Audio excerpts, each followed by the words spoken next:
Regan Slaymaker for Notjustboxing, and I have the pleasure to be joined by Ring Magazine Trainer of the Year, Robert Garcia. Robert, first of all, how have you found London?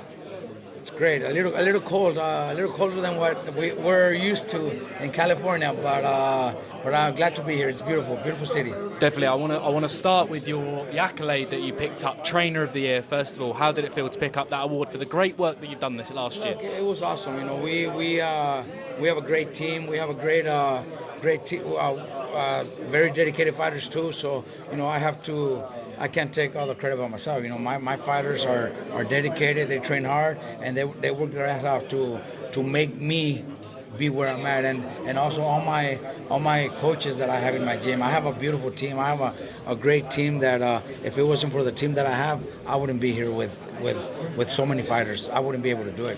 Definitely, obviously, you mentioned the team there. Definitely, kind of something that you'll share with the rest of the gym as well. Exactly. For sure as well. 2024 was a massive year for yourself, for the team.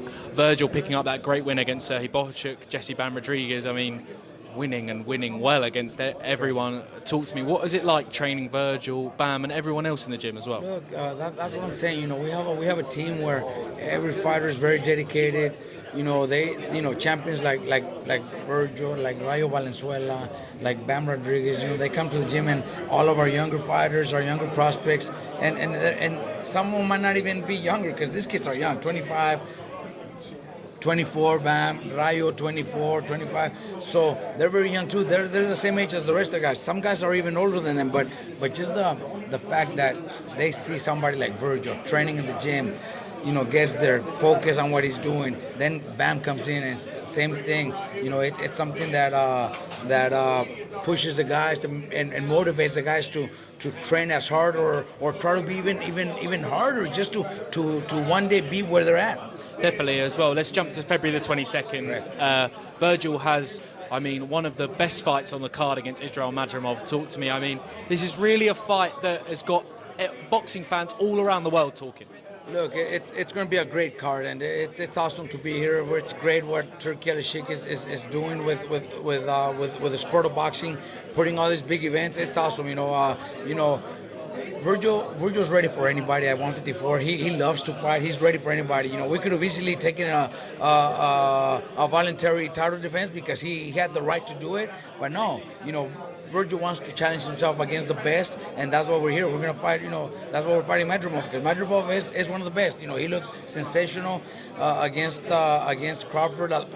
Some people thought he actually beat Crawford. The fight was so close that, you know, there was no doubt that Vergil was, let's do it. And once they offered the fight, right away the team's like, let's do it. We don't need a voluntary title defense. We want to go in there against the best. Definitely. Obviously, without giving the game plan away too much, Robert, but what does Israil do well when you're watching the tape? He's a very well fighter. You know, he fights good. He's a smart fighter. He's a good fighter. Smart in and out. You know, tries to counterpunch. You know, he could go into war if he has to. You know, he's just a full fighter. So we're expecting probably the best fight of the night. Definitely as well. I do want to touch on Vergil specifically. Obviously, he had a torrid time through some injuries and health issues and things like that. He got his moment against Serhii Bohachuk, won the title, but it's fair to say this night on February the 22nd is the night that Vergil Ortiz becomes a superstar across the world. Oh, look, I think we all think that Vergil's already there, but yes, you know, on the 22nd, it's gonna be one of those events where the whole event, but you know, my fighter Vergil is going to shine, and is going to, you know, have the whole world talking about his performance, the fight, because I'm telling you, it could be the best fight of the night, but his performance itself, I think the whole world is going to be talking about.